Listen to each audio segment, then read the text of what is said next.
Now, how many of you are over 30 years old? Anyone here? There's a couple of you. I saw some people that I know are over 30 who didn't raise their hands. You're delusional. If we're a little older, we can look back and just say, man, when I was young, I was so idealistic. I just had these crazy idealistic views. In my mid-20s, I began to become politically aware. You know, just like my eyes began to open up and really see what's going on in the world. But before that, I was completely clueless because I was a kid. I had principles in my head that I thought were ideal methods of society that would benefit the world if only everybody got on board with my idea. So back in my punk rock days, and I had those. I know I grew up in Iowa, but I was in a punk rock band. So in my punk rock days, I declared that anarchy was the way to go. That was the way to go. No politicians. Still sounds good, that part. You know, no politicians, no law, no cops, just everyone doing what they thought was right. And as a delusional 17-year-old, I even found a way to recruit Jesus to my philosophy. Because I was a Christian, you know, and I'm like, oh, Jesus was an anarchist. Moving into my Bible school years, just, you know, the very beginning of my Bible school years, I did a 180. I did a complete reversal from anarchy to anti-anarchy. I thought, you know what? No, maybe Jesus is more of a socialist. And in my mind, I thought about the benefits of everyone working together for the greater good. Everyone, like in the book of Acts, sharing what they had with one another. And of course, I found a way to recruit Jesus to my cause, to endorse my cause. You know, Jesus, I'm looking for your endorsement. You know, I want to promote socialism. You know, and so obviously, according to the bumper sticker I saw, Jesus was a socialist. But I didn't really think it through till I began to, you know, get a little older. I didn't know enough about history and human nature to realize that, well, anarchy will ultimately lead to oppression because people are doing what they want. And when people do what they want, they don't care what other people want. I didn't realize that my values to share socially all that I have with others would not be supported or maybe even allowed by the government that was over me. I wouldn't be allowed to be a socialist on my terms. You know, I would have some godless government dictating to me how I should share the fruits of my labors with others. And I'm like, well, there's no freedom in that. And even though I tried real hard to link Jesus to my youthful views, it just didn't work. The Jesus that I tried to recruit, that I tried to get an endorsement from, every time I'd go back to the scriptures, I would find another passage that says, oh, well, he looks like this here, but he doesn't look like this here. And I'm like, no, this is not the Jesus of the Bible that I'm trying to recruit. My political views have changed. They continue to change. And as I've lived in the real world, as I've worked to feed my family, as I've grown to understand human nature, as history has revealed to me what freedom really is and how I can truly experience it, I've moved far away from my youthful idealism. That's what you have to look forward to, kids. You know, it's like you got it all figured out now. And embrace that. Have fun with that. You're wrong. Back when I was just the punk rock kid or when I was first in Bible school. But one thing I no longer try to do, I no longer try to recruit Jesus to either my political or my social preference. No way. For I have learned that no matter how hard I try to get the endorsement of Jesus for my cause, I will be in some manner minimizing or discounting who he truly is. Say, well, I'm a pacifist. Well, maybe you would proclaim Jesus is a pacifist because he never acted out of violence against others. You would say, well, I'm anti-gun, and maybe you would proclaim Jesus would never own a weapon. If you're pro-gun, maybe you'd extol the passages where Jesus told his disciples, hey, you guys go out and buy some swords. Well, we have 2. Well, that's enough. We got a couple. Oh, and there's that one passage where Jesus is on a horse leading an army, big tattoo on his leg, robes dripped in blood, sword coming out of his mouth, eyes of fire. No, there's that one. If you're pro-social justice, maybe talk about how Jesus fed the poor. He fed the masses. If you're pro-personal responsibility, maybe you talk about the parable of the talents. Whatever it is that we have, we can probably find a word or a parable or an example where Jesus might come and support our view. But that's the problem. The problem is here, we're starting with our view. That's the problem. My view, my opinion, my perspective. And our view, if that's where we start, if our view is more important and Jesus is just some endorsement, well, sadly, we're discounting who he really is. If we start with an opinion, if we start with a social perspective, if we start with a political preference, and then we add Jesus. Jesus, get over here.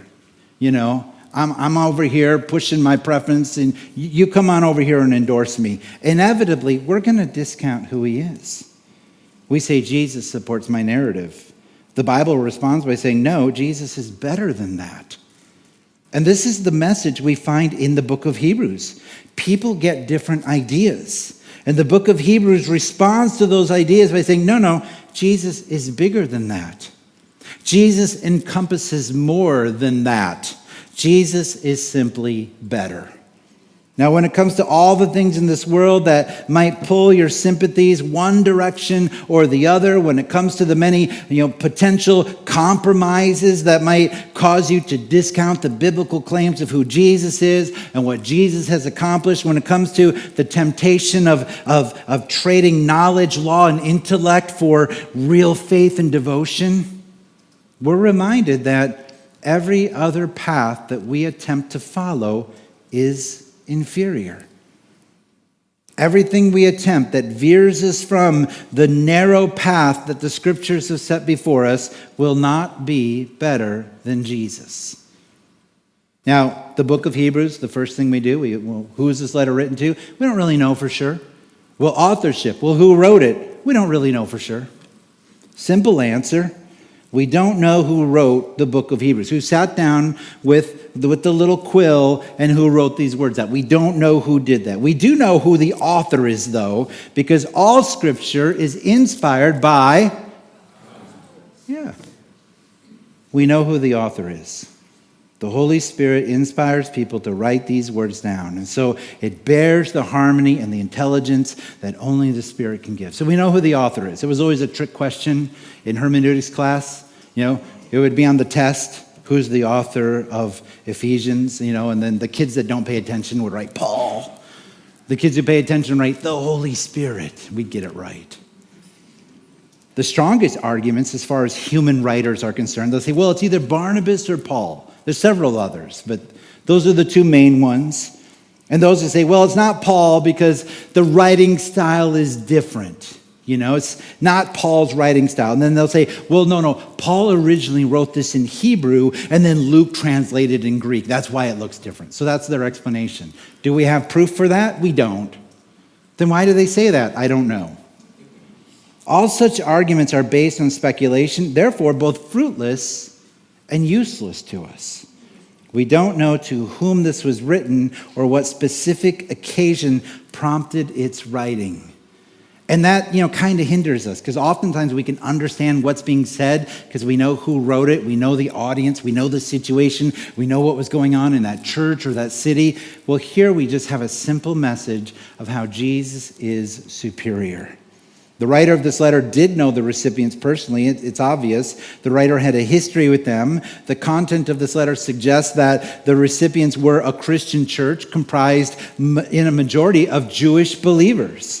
These believing Jews were under repeated pressure and persistently tempted to give up elements of their Christian faith and return to their ancestral faith, or to bring elements of their ancestral faith into their Christian faith. Hebrews is an important and continual reminder to each of us because it reminds us that Jesus Christ is exalted no matter what we think. No matter what we do, no matter what we espouse as an opinion, Jesus Christ is exalted. This fact remains true. He is exalted. Our actions, our opinions, and our neglect do not change this. He remains exalted.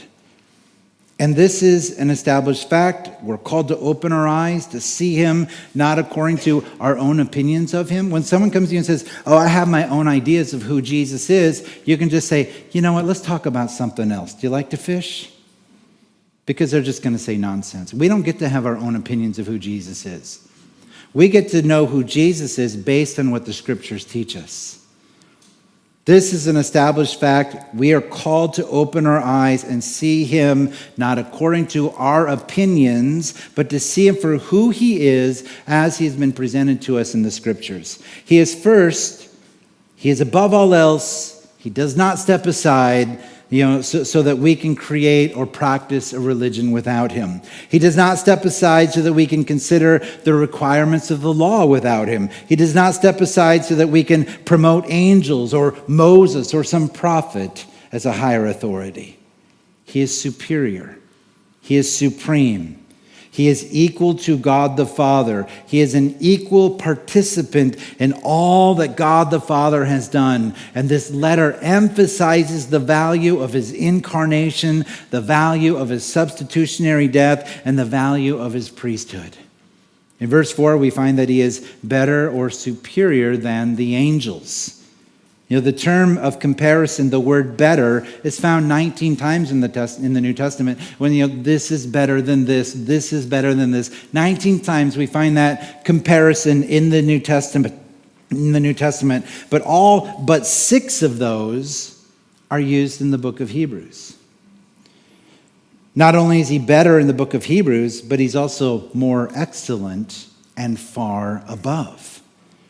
For those who wrestle with this Messiah, for those who are tempted to go back to the unfulfilled practices of the law, to those who lost sight, for those whose perspectives were blurred, for those who were originally excited about Jesus but lost that excitement over some time or because of opposition, this reminder is given. Jesus is better, far above, and more excellent.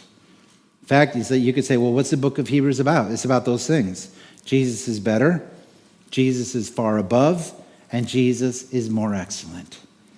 Quite honestly, this is a reminder that we often need because we as humans get distracted. Do you get distracted? Do you start thinking about other things? Do you put your ideas and your mind, your thoughts, your motivations somewhere else? We find things that we think are better, but we'd never say that.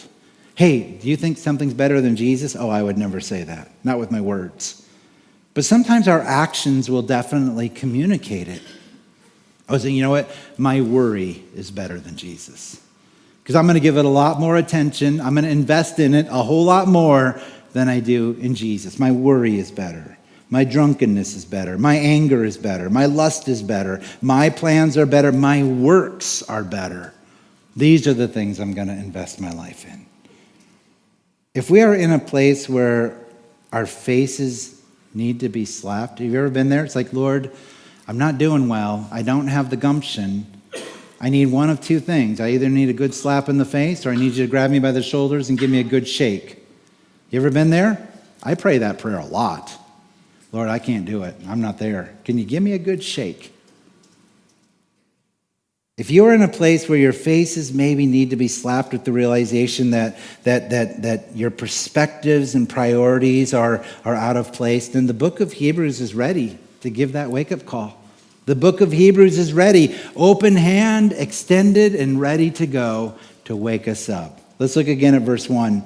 Long ago, at many times and in many ways, God spoke to our fathers by the prophets. So here's what we know. God has been speaking. God has been speaking. That's a good thing. When was he doing the speaking? My Bible says long ago. Yours might say times past or in the past. The word used here is not as vague as this might imply. The word specifically refers to a duration of time in the past. There was a specific time period, a duration from beginning to end where God spoke. It was a specific window of time. God determined that time period with purpose and intent, and his communication was both in part and in many ways or through varied means. The phrase at many times is actually in many parts. God's communication with man came in fragments. Man would get a little bit here, get a little bit there. Something would happen. Years would pass. Suddenly a prophet would show up. He would have something to say. God's words would come through that man. It didn't always happen the same way. We read the prophets and we realize that God has quite an imagination. God's like, I want to communicate this message to my people, and so I'm going to come up with a real crazy way to do it. What I'm going to do is I'm going to get a prophet, and he's going to suffer incredible humiliation. He's going to undergo bizarre circumstances in order to both speak and act out the prophetic message that I have for my people. Even his long ago communications with mankind, God was laying forth a principle. Basically, we say, God, that's how God spoke in the Old Testament. We would see hundreds of years pass. We would see him only speaking maybe in one little part of where his people were. It's like that wasn't a very good method of speaking. It wasn't a very good method of communication. God could have done a lot better than that. Imagine if God had Twitter. He could have done a lot better. And so we look at that and we say, well, that isn't the best system. That wasn't the best way of going about it. This wasn't the best way to get a message out. And so the deductive conclusion is if that many parts in many methods way wasn't the best, then there's obviously something better. If you go back to Genesis 3, you'll see that God created a special garden, and he created two special people to inhabit that garden. And for a short season, God had a perfect fellowship with Adam and Eve, perfect communication. It was the best communication that God could have with man, and they had it. And they knew that God's way included them not eating the fruit from the tree of the knowledge of good and evil. But as we know, Eve gave in to the deception.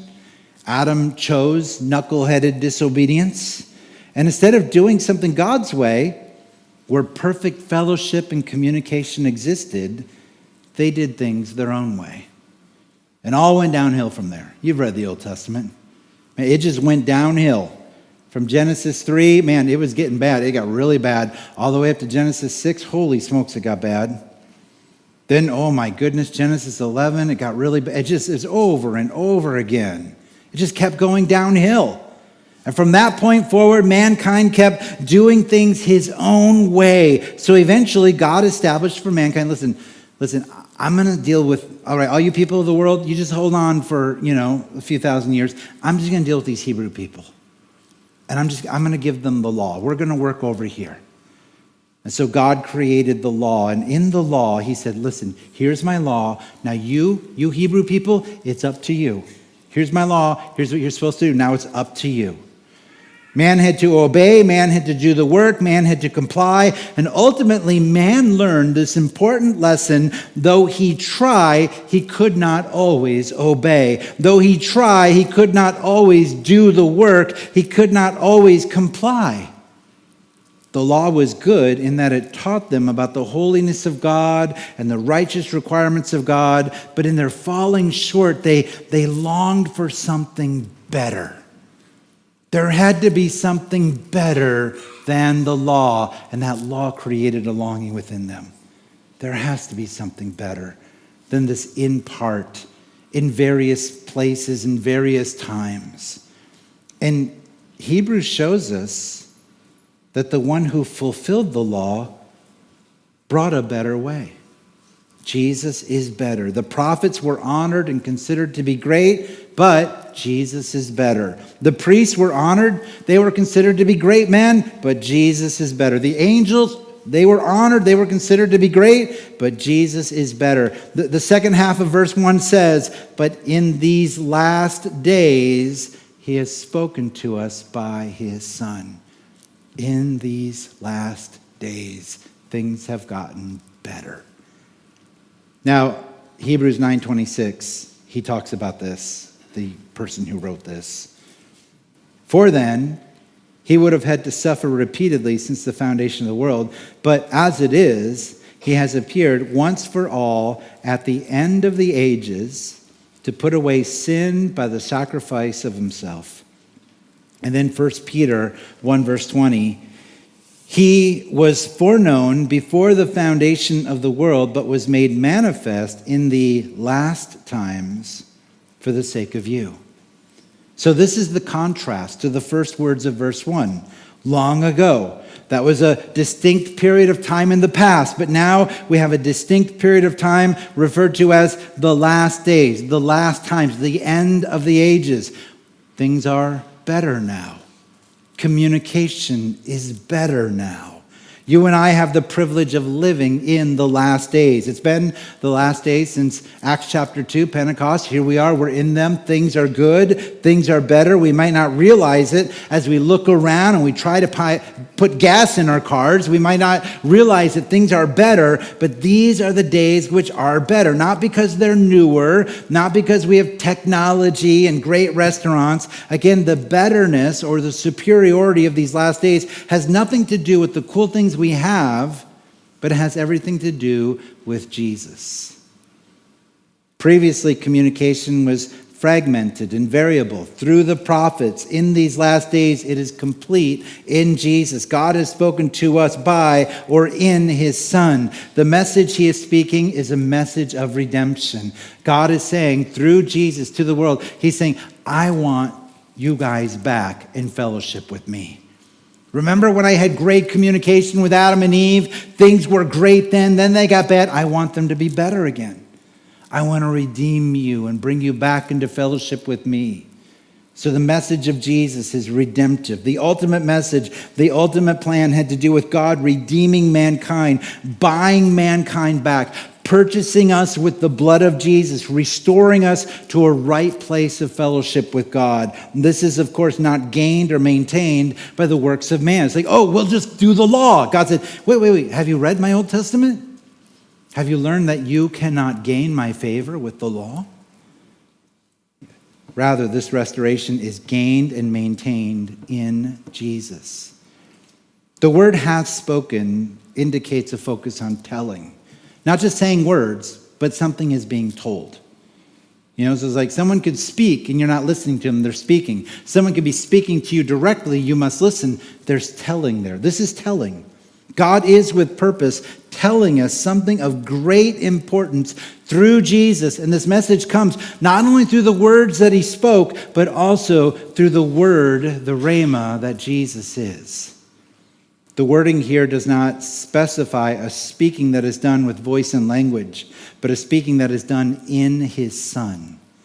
Jesus spoke many valuable truths, but Jesus spoke very little in word compared to what he spoke in action. Here's just a few things that he spoke. He spoke to us a life of perfection. He spoke to us a perfect sacrifice without spot and blemish. He spoke complete and total innocence. And through the cross, he spoke of taking mankind's sin upon himself and receiving God's just wrath for that sin. And now, as I said earlier, the message of all this speaking is redemptive. God is bringing us back into fellowship with him. And as I continually harp on this, repeatedly, I always say Christianity is all about a relationship with God. A lot of people are like, oh, I'm a Christian. What's that mean? It means I'm going to heaven. Then you're missing the point. You're missing the point. If your Christianity is just about heaven and hell, then you're missing the point. Heaven and hell are side issues. Those are like, those are things that come along with it. Those are in the benefits package. They're secondary. Years ago when I lived down in Bedford, we occasionally had to drive out towards Smith Mountain Lake. We worked at a girls' home. Their doctor's office was in Manita, so we'd drive out there. And there's a little church on the side of the road. They had a marquee sign. The sign always said the same thing because everyone's going out to the Smith Mountain Lake. And it said, "Are you going to the lake today?" ? The lake of fire? And then you're returning back, same road, driving back to Bedford. And then there's another church, they got a marquee sign too. Fire prevention seminar offered every Sunday at 10 a.m. I know the folks, they meant well. I know they meant well. But they communicate a skewed vision of Christianity. This message that God spoke in Jesus, it's not about heaven and hell. Those are side effects to the reality. Those are real. But they're not the primary issue. The message is primarily about us having a restored relationship with God. If we just make it about heaven and hell, if we make it about pleasure and suffering, then ultimately we create a religion of reward and punishment. That's what we live by.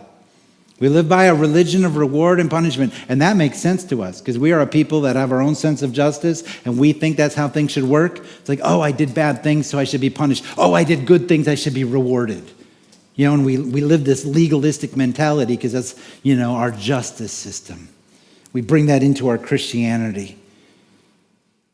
We create a religion of reward and punishment, which always lends itself to works and guilt-driven sacrifice. Did you know that there's a place across the street where people come and they study books and they're told to believe certain things, but they don't know for sure if they get to go to heaven?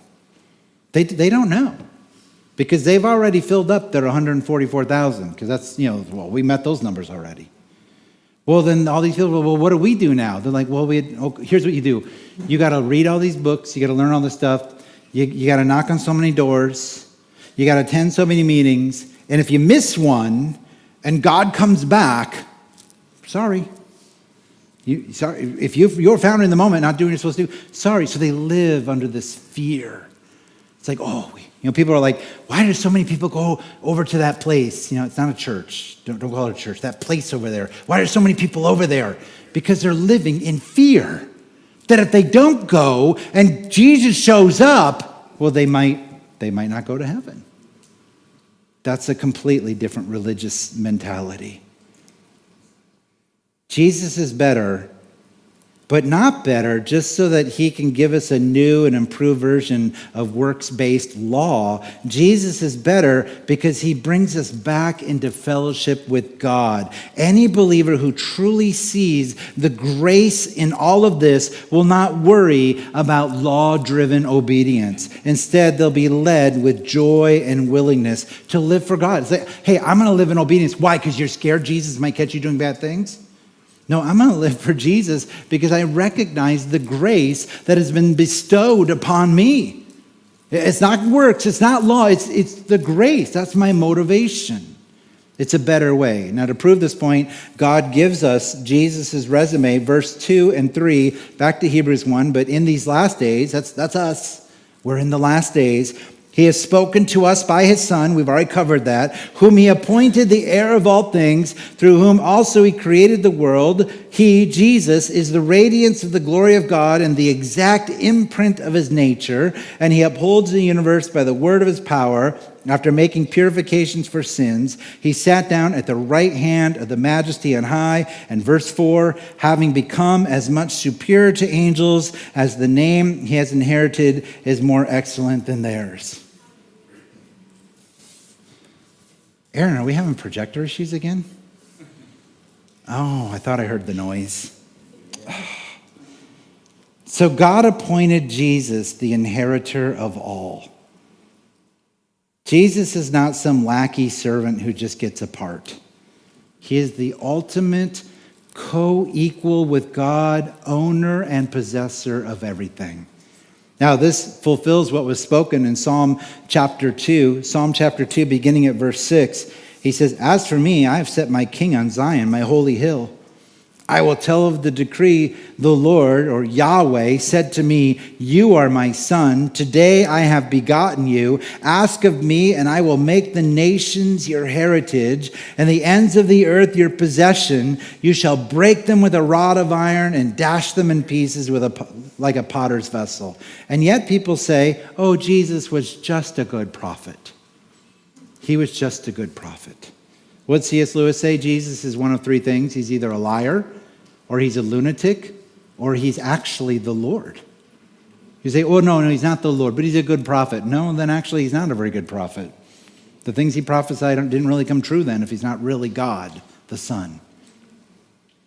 Oh, he was not God. He was not the only way.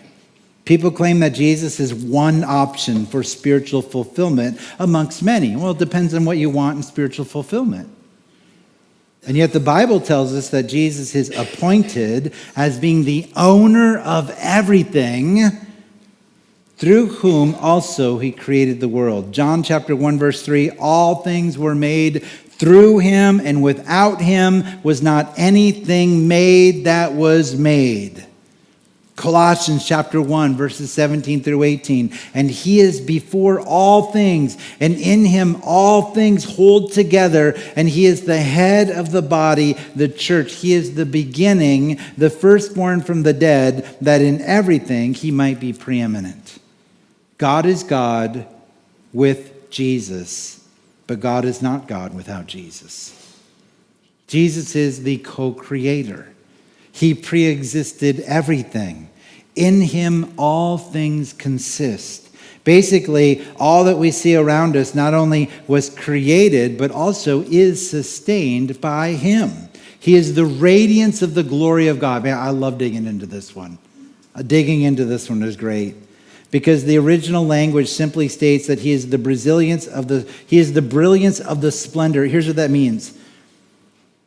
Jesus is what enables glory to be glorious. That's kind of what that means. Isn't that kind of cool?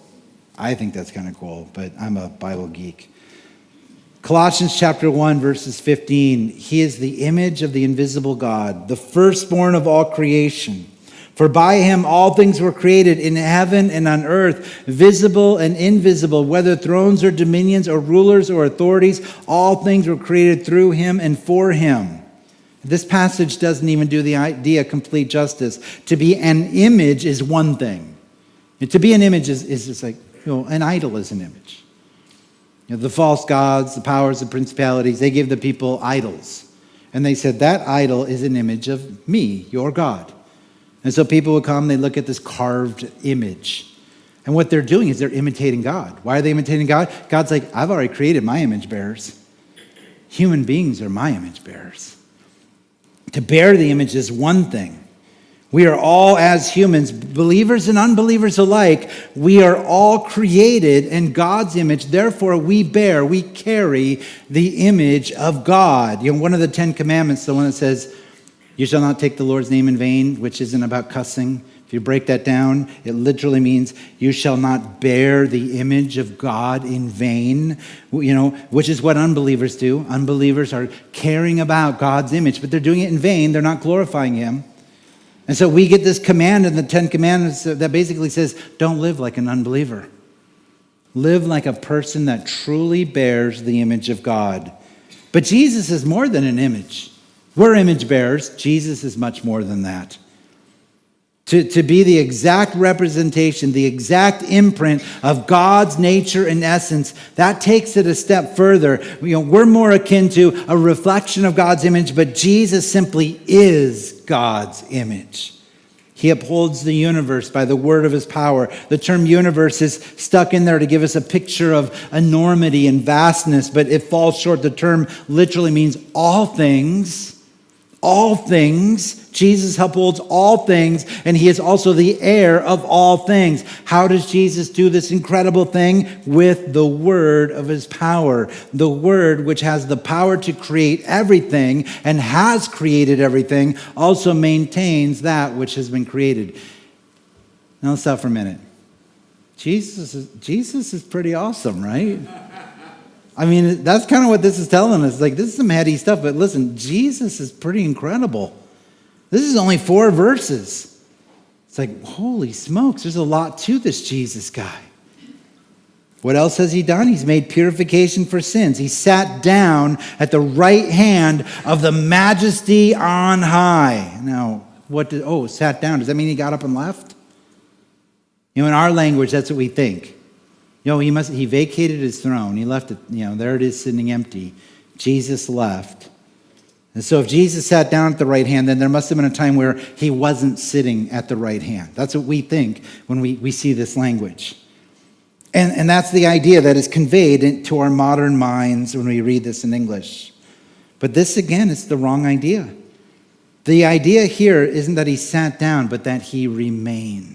He remained at the right hand of the majesty on high. Yes, he came to earth. Yes, he lived as a man. Yes, he died as a criminal. Yes, he rose again. But nothing changed as far as his ultimate status goes. He remained in that position at the right hand of God. Just in case someone might have been, venerating angels, it's emphasized again, he is by far superior than the angels. That's just 4 verses. Man, I don't even know how many things it said about Jesus. It said a lot. And we're just getting started. Because this whole book is about Jesus being better. So these 4 verses set the stage. And I pray that it would set the stage for where our hearts need to be. And if you're in the band, you can come up now. Sure, we will say Jesus is better, but what do our lives reflect? What do we have that is before him? Where do our priorities lie? What is taking a prominent place in our lives? Are we being tempted to go back to the old ways? Are we tempted sometimes to throw in the towel? Are we tempted to rank something else in our lives as being better than Jesus? And I would challenge you to search your hearts, to check and see, to consider what has inevitably gotten in the way. What has made itself to be better than Jesus in your heart?